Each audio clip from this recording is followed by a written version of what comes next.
What is rational expression? A rational expression is an expression that can be written as a ratio of two polynomials. It's just like a fraction, but instead of just numbers on the top and bottom, you have algebraic expression, polynomials, that involve variables and exponents.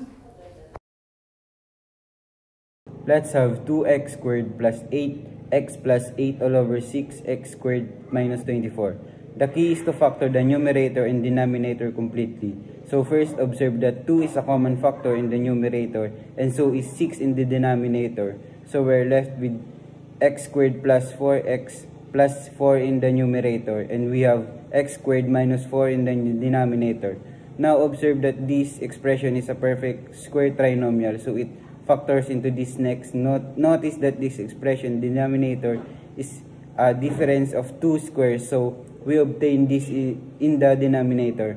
Now 2 over 6 will leave us with 3 in the denominator. The x plus 2 would cancel out and we'll be left out with this 2 update plus 2 in the numerator and x minus 2 in the denominator. Lastly, this simplifies to x plus 2 over 3x minus 6. What is consecutive problem? A consecutive problem is a math problem where you need to find a set of consecutive numbers, integers that meet a certain condition, such as their sum being equal to a specific value. So what exactly is a consecutive integer? Well, first, what is an integer are number like 2, 7, 4, 0. All of these are integers. Consecutive integers are integers that come right after each other. So 3, 4, 5 are consecutive integers.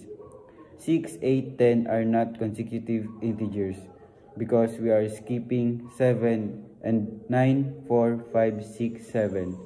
Those are consecutive integers. Now you need to know the difference between an even integers and odd integer. So even numbers are like 2, 4, 6, 8, 10. Odd integers are 3, 5, 7, 9, and so forth.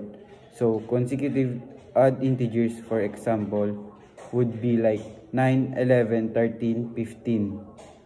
You would skip the even ones, so these are the consecutive odd integers. 5, 6, 7, 8 are simply consecutive integers.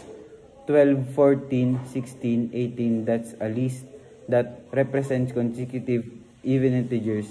So make sure you understand the difference. So make sure you understand the difference. So looking at this problem, the sum of 3 consecutive odd integers is 105. What is the value of the lowest number? The quick and simple way to get the answer is to take 105 and divide by the number of integers in the list, which is 3. 105 divided by 3 is 35. And 35 is an odd integers. This number will give you the average of the middle number of the list. That if that the middle number, then the other two numbers are 33 and 37. So these are the 3 consecutive odd integers that add up to 105. And you have, and type it in your calculator. 33 plus 35 plus 37 is indeed 105. So those are the 3 numbers that we are looking for. The value of the lowest number is 33. So that is the answer.